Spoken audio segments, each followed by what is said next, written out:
Boo! 'Tis the season for ghosts, goblins, ghouls, and all that scary stuff. But it's not just the silver screen where true horror lies. No. Collecting can be a scary undertaking as well. So, what of it? What are the scariest parts of collecting? Well, I'm so glad that you asked. Well, stick around and let's talk about it.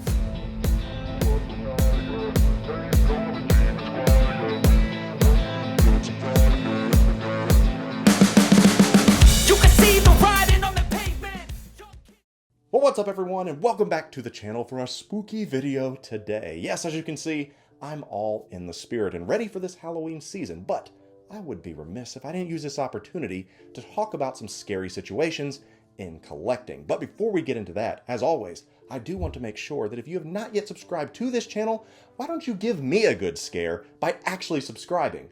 That is one thing that would shock me. If I could get a few more of you casual viewers out there to actually subscribe to the channel. Make sure to turn on those notifications so that you know when new content drops. And yes, I am trying to consolidate all that content into the photos on Instagram, reels on Instagram, and then special clips and videos on TikTok, as well as the actual content here on YouTube. And all of those links are found below. So while you are subscribing and following, I'm going to jump out of this makeup to save you from looking at this monstrosity. Much better. Now, collecting is supposed to be fun, right? And although it certainly is, there are some dangers and some scary aspects of collecting that sometimes go without being discussed. Well, today I'm going to address 4 specific spooky situations within collecting. And of course, I'm going to start with hauntings and ghosts, but not haunted by evil spirits. No. Haunted by the memories of figures that you missed out on. Yes, that's right. FOMO, the fear of missing out. There are plenty of plastic ghosts and goblins out there that are still haunting collectors because they had an opportunity to get that figure that they wanted and they missed out. In today's hyper-connected digital world, FOMO has become an ever-present specter that haunts our daily lives. This phenomenon is not new, of course, but its prevalence and its intensity has grown because we spend so much time on YouTube, IG, TikTok. I mean, you're here right now, right? You name it. If there's something that you missed and you even think about it, you will see posts almost immediately in your feed.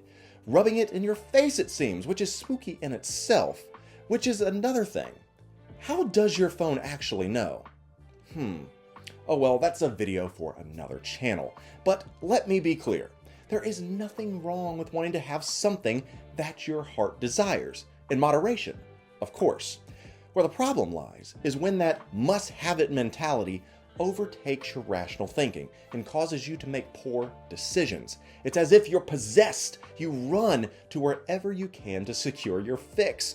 Overpaying, using shady websites, buying things you don't really even want, but because someone else has it, you think that you need it too. So, take control of yourself today. Don't live in fear of figures that are haunting you. As Ace Ventura famously said, exorcise the demons, so that your house can be clear. And of course, if this is your grail, this is the one figure that you have been chasing and is a must-have, put together a smart plan. Set a fair budget for yourself so that you don't overspend. Find places that are trustworthy to run that down and act with your head and not on emotion. And speaking of emotion, that brings us to our second scary part of collecting, the destroyer of wallets. Now, in the movie Oppenheimer, a Christopher Nolan blockbuster this summer, on the building of the atomic bomb at the very end of the film, as the music swells, Oppenheimer is meeting with Albert Einstein. He said, "When I came to you with those calculations, we thought we might start a chain reaction that might destroy the entire world." "What of it?" Einstein asks. Oppenheimer then replies, "I believe that we did." It's an incredible visual that fills the screen of the future world as we know it, meeting its end in nuclear annihilation. This is why Oppenheimer attributed a famous quote to himself, saying, "Now I am become death, the destroyer of worlds." Look, I get it, kind of bleak, I know, but as horrific as that may sound, sometimes our collecting habits can be equally scary and bleak. So that brings us, as I said, to our second point. How your collecting has become not the destroyer of worlds, but rather the destroyer of your wallet.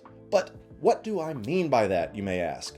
Well, it goes back to that fear that Oppenheimer had, a chain reaction. And it's boiled down to this in its simplicity. When it comes to 6-scale collecting, you never can have just one. That's like the #1 rule, apparently.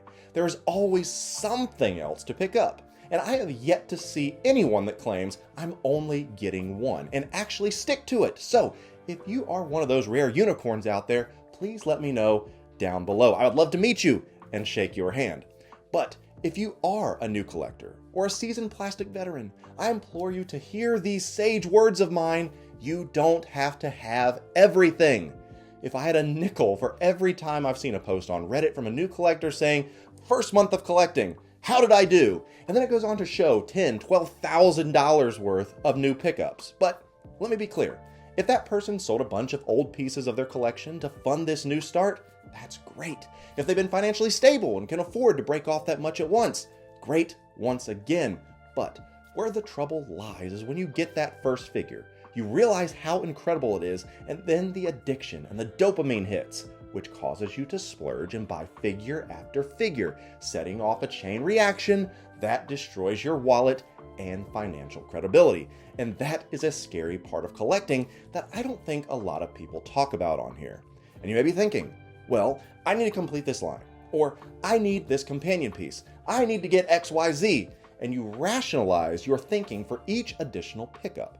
All that is fine if you are smart in how you go about it. Remember, collecting is a marathon, it's not a sprint. Collecting like that will not only burn you out emotionally, but also financially. And a burnt up collector is a scary, scary thing. Just ask Anakin. But moving on from broken wallets to broken bones, that's right, our third scary part of collecting is that, sadly. It's not if a piece is going to fall apart or break, it's simply when. Remember, it was Axl Rose of Guns N' Roses who said it best, that nothing lasts forever, even cold November rain. And that means that your prized possession, your favorite hot toy, your favorite 6-scale figure, your favorite statue will not last forever. Sad reality, I know. Now, we should certainly do our part to preserve them, the best we can by providing them with suitable display cases and display spaces. But even then, things happen, things deteriorate, sometimes accidents happen, and things get broken. So the question is, how do you react to it?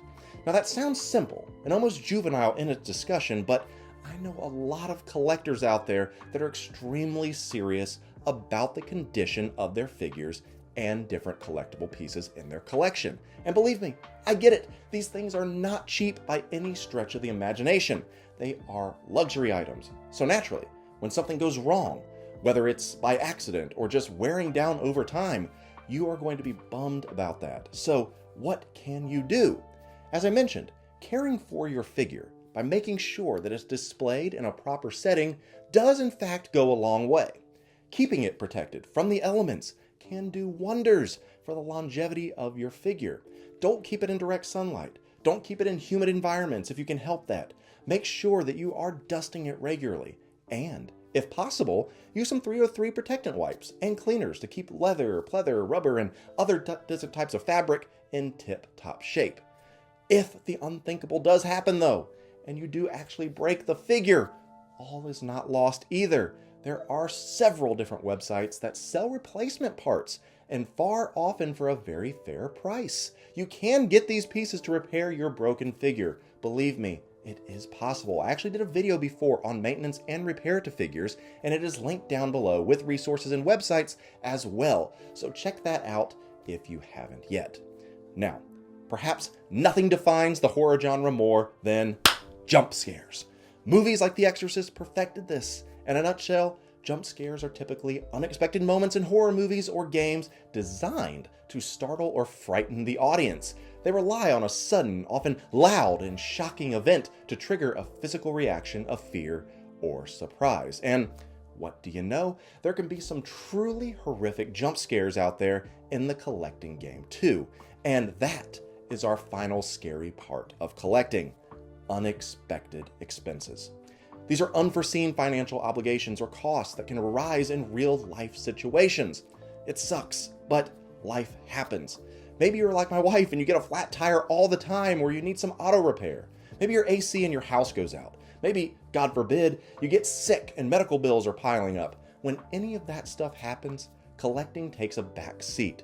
Figures and plastic just do not mean that much. And with that, sometimes it's those pieces of plastic that need to be put up for sale to offset some of the costs. But like I said, it sucks, but it's reality.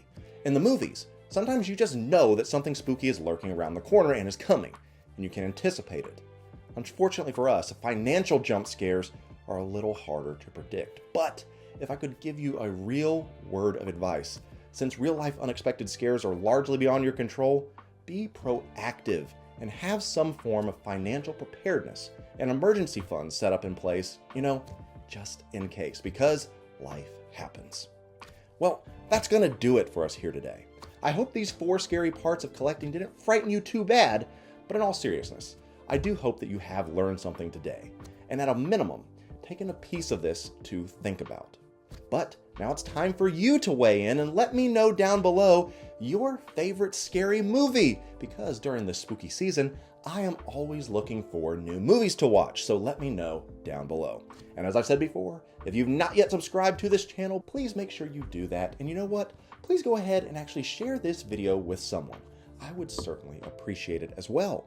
Stay safe out there. Don't be too afraid of this collecting game. We're all gonna make it. Enjoy it, and I will be seeing you in our next video.